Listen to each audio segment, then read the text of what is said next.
Hey guys, I'm Papa Pete, and welcome to today's episode, the June 2022 episode of INTY Homebrew News and Spotlight. Today I'm going to be looking at not only the latest news from the Intellivision publishing community, the Intellivision Homebrew creator community, but I'm also going to be taking a look back at one of the most historic Intellivision homebrews ever made. And that game, the very first game ever created, Joe Zbiciak's Fortress. Anyway guys, stick around, on with the news. Papa Pete, the old ass gamer. Papa Pete, the old ass gamer. If you haven't grown up by the age of 50, you don't have to. Be sure to check out IntellivisionCollector.com for all your Intellivision collecting needs, whether it be ROMs for LTO Flash or Ultimate Flashback, the latest homebrew games available on the scene, or even games for the original 125, that's IntellivisionCollector.com. Leading off this month's news, the long-awaited title from Dr. Port's, Clax, is currently available from the Intellivision Collector web store. The initial supply of 32 physical releases sold out very quickly, and Luke made another 25 copies available. Unfortunately, I've just found out just before recording that those 25 copies have also sold out. Because of the huge demand, Luke has made an additional 20 copies of Clax available on the Intellivision Collector web store. Given the fact that it's such a hot commodity, if you want to get a copy of Clax by Dr. Ports, I suggest that you go and pick yours up very soon.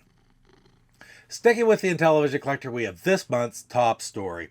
Operator Luke Boudreau would like to officially announce here on the INTY Homebrew News and Spotlight that he's entered into a partnership with Intellivision Homebrew legend Joe Zbiciak. Naturally, Joe Zbiciak is the developer of the first ever homebrew title for the Intellivision Fortress, as well as games such as Space Patrol, the INTY emulator, as well as hardware such as JLP boards, and of course the LTO Flash. As a result of this partnership, the Intellivision Collector has many JLP boards on hand and is working with various publishers to help them release games that have been waiting for these boards for a very long time, as well as replenishing stock of previously released games that are still in demand.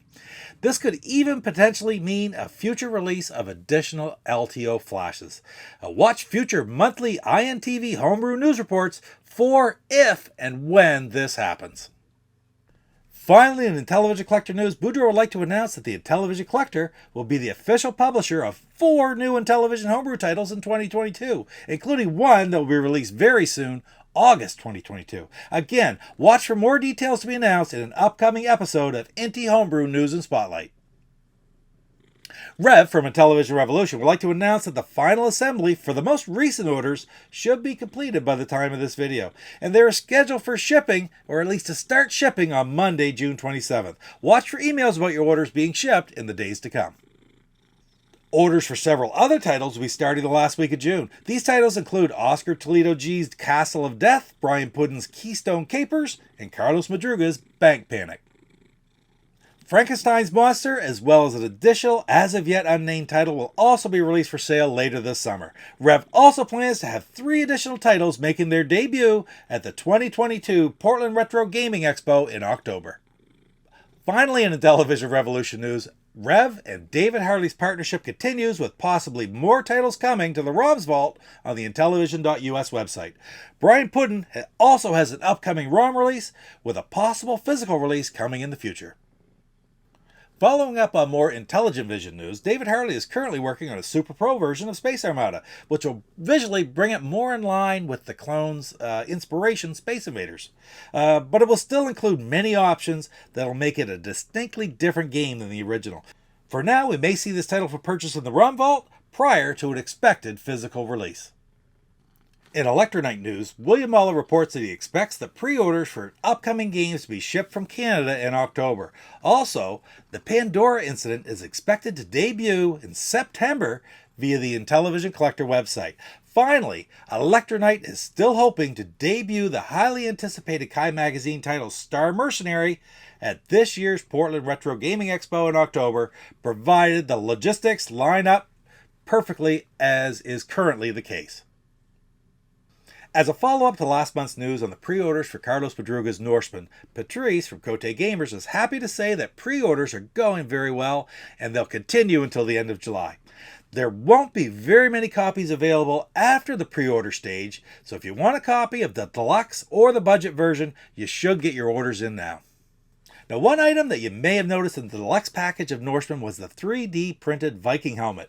You'll be able to use this helmet in an upcoming board game coming to Cote Gamers in 2023 that is based upon the Intellivision title. Experienced Norseman players will definitely have an advantage. Cote Gamers is also working on another family board game that will use the Intellivision Master component as a referee or a master of the game. It's very early development in this system, so watch Cote Gamers' website for future information, and also watch here on Any Homebrew News of Spotlight for more news to come on these board games. Finally, in Cote Gamer news, Patrice, as well as the programmer, has just made 3 Intellivision ROMs available for free download to use in your LTO Flash, Ultimate Flashback, or any other Intellivision emulator. Check the Atari Age forums for details on how to download the sold-out titles Maria and Fantasy Puzzle, as well as the previously unreleased title Onion. Thank you to Cote Gamers and to the programmers for making these ROMs available. I also reported last month that Blah Blah Wolf Wolf announced they were releasing 5 Intellivision Homebrew titles in 2022, with the first one being Fox's Quest. Since last month's news, they've announced on Atari Age the title of the second game being released this year, and that is Parsec. Watch the Blah Blah Woof Woof thread in Atari Age for any future announcements. Finally, to recap our top story for this month, Luke Boudreau, the Intellivision Collector himself, has entered into a partnership with the Intellivision Homebrew guru Joe Zbiciak that will allow several publishers to catch up on upcoming releases, as well as re-releases of other delayed and backlog titles. And it'll also see the Intellivision Collector enter the publishing scene with 4 new titles scheduled to come out in the second half of 2022. And now it's time for the spotlight on today's featured Intellivision Homebrew title. Given the announcement today of his recent partnership with the Intellivision Collector, let's take a look at the very first Intellivision Homebrew title released in physical format, Joe Zbiciak's Fortress.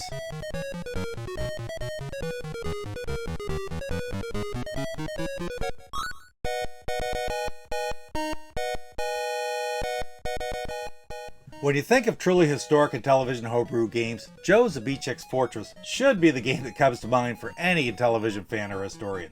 Josie's classic game is the first ever homebrew cartridge released for the Intellivision, originally available to purchase at the Philly Classic in 2001. This special version is the first of 4 different releases for the game and came with a box, manual, cartridge, and overlays, all marked with the Philly Classic logo. Even the title screen of the game notated the game as the Philly Classic 2001 Special Edition. Technically, there are 2 different ROM variations for the Philly Classic edition of the game, with very minor tweaks made to the ROM for cartridges ordered at the event, but built and shipped afterwards. But overall, these are still simply considered the Philly Classic release. After all the orders and purchases from the Philly Classic were fulfilled, Zbiciak Electronics published a second release of Fortress later in 2001, with the main difference being the removal of any mention of the Philly Classic from the physical items as well as from the game's title screen. The third release of Fortress was done by Intelligentvision in 2005. There were approximately 100 copies of the game produced at that time, with only very minor cosmetic updates, but the boxes were totally different. The fourth and final official release of Fortress was back with Joe Zbiciak's group, Left Turn Only.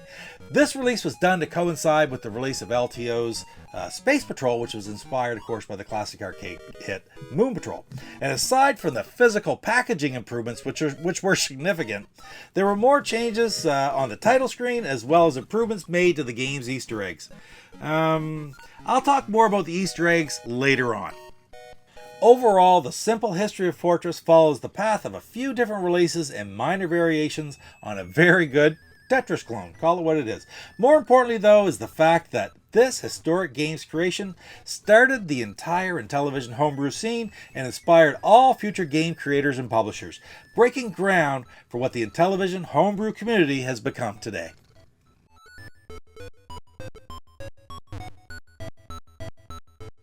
Quite obviously, as I alluded to earlier, Fortress is inspired by the all-time classic Tetris.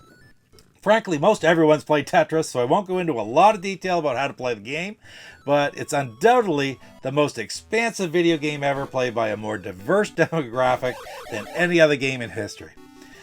Joe Z did a fantastic job in porting this title to the Intellivision. In Fortress, there are 7 different tetraminos that can fall and be rotated, filling in each row as best the player can to eliminate blocks and prevent them from building to the top of the screen and ending the game.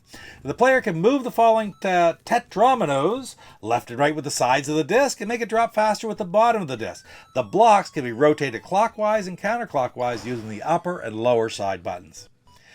During gameplay, you can also use the 4 or 6 or clear buttons and toggle on and off the next piece block. Very interesting to be able to do that. The player scores more points when the display is off, actually. Finally, the game music can be turned on and off using the 7 and 9 buttons. You can also choose to start at any level from 1 to 10 by hitting the appropriate number on the keypad from the title screen, including the clear button, which is actually level 10. Hitting the disc starts the game at level 4, which is considered to be a good middle ground for somebody just picking up and playing the game.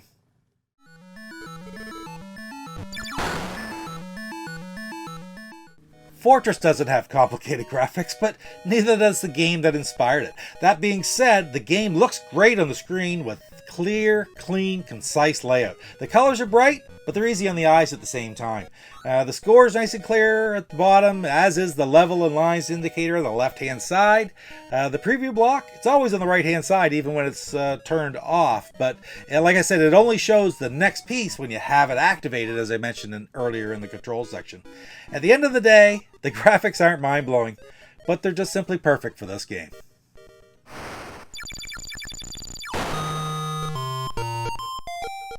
Considering this is the very first homebrew game ever made for the Intellivision, the sounds and the music just simply blew me away. The title screen music, it's excellent. It's something that I've heard before. I know what it is, but I just can't put a name to it, so if you can tell me exactly what it is, please put it in the comments down below. And the gameplay music is just as good. It's full, but it's subtle, and it never really gets bothersome like as you're playing. In-game music really gets annoying quite often in games, but this music, it just doesn't have that same effect. Finally, we have the game over music, and it's great too. Don't Worry, Be Happy by Bobby Farron. It's a great rendition of it. And it's just so well done. There's also great sound effects in this game, whether it's the sounds when you're rotating the pieces as they're falling, or when they fall into place, as well as when for example, you get close to the top of the game's almost over. There's a sense of urgency done in the sounds, plus the special sounds when you get rid of lines, or an extra special one when you get rid of 4 lines at once. They're all very well done. Overall, I simply have to say that the sounds and music in Tetris are exceptional.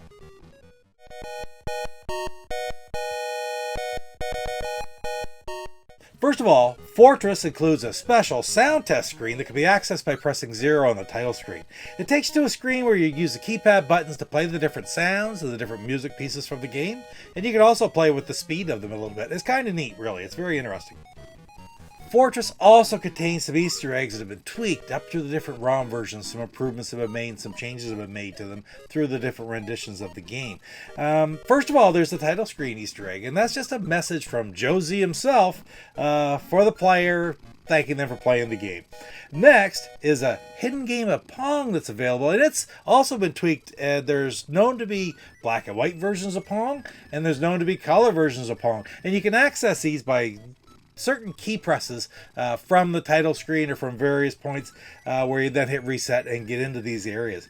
For specific details on how to enter these and how to access these Easter eggs, I recommend that you visit INTV Funhouse. That's intvfunhouse.com, where the exact keypad combinations can be found on the Fortress page. Overall, INTV Funhouse is an absolutely fantastic Intellivision information page that you can spend, if you're interested at all in the Intellivision, you can spend so much time searching through the pages and reading all the information there. And it's an absolutely fantastic site that you should visit.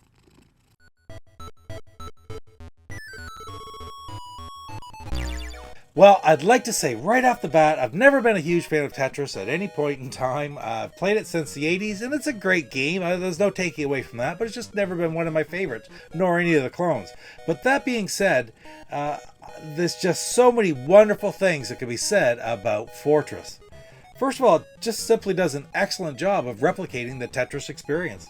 It plays smoothly, it's got various difficulty levels, and you can fine-tune them to any player no matter what their skill is. And the graphics are very good, simple, clean, and good. They don't need to be cluttered or complicated to make the game better, and they're not. As for the sounds, like I said before, the music and the sounds in Fortress are excellent. Almost astonishing for being the very first Intellivision Homebrew title ever made. So let's talk about that aspect of it, okay? It is the very first homebrew title. It is a groundbreaking title. It's historic. It set the groundwork for all of the Intellivision homebrews titles to come. It motivated all the future Intellivision programmers, Intellivision homebrew designers, and frankly, I just think it's one of the most important games that's ever been created for the system. When you put all of these factors together, the facts about the game, how good it is, and then as well as the historic significance of the game, it's simply fantastic. The bad news is it's very difficult to get a physical copy of this game nowadays because it hasn't really been put out in an official release, at least since 2007. So they're getting very difficult to find because who wants to part with them, right? But the good news is the ROM itself is free, so you can find the ROM for download online most anywhere to play on your Ultimate Flashback, your emulator, your LTO Flash. So there's no excuse for not playing it, and every Intellivision fan should really try out this game. Given all these wonderful things I've said about the game, you know I'm going to give it a high rating, right? Well, in fact, I am going to give Joe Zbiciak's Fortress a 9.5 out of 10 rating. Well, guys, that's it for this month's episode of INTY Homebrew News and Spotlight. Thanks a lot for spending a little bit of time with us here today. It was a great looking back at this game and sharing the news with you, and I hope to see you again next month when I'll have even more news and the highlight or spotlight on another fantastic game from the Intellivision Homebrew Library. Take care. Papa Pete, the old ass gamer. Papa Pete, the old ass gamer. If you haven't grown up by the age. What's going on, everyone? It's Rich Haywood here from Bacon Ice Cream Productions and Team RTFC, and you're watching Papa Pete, the old guy gamer. What the hell?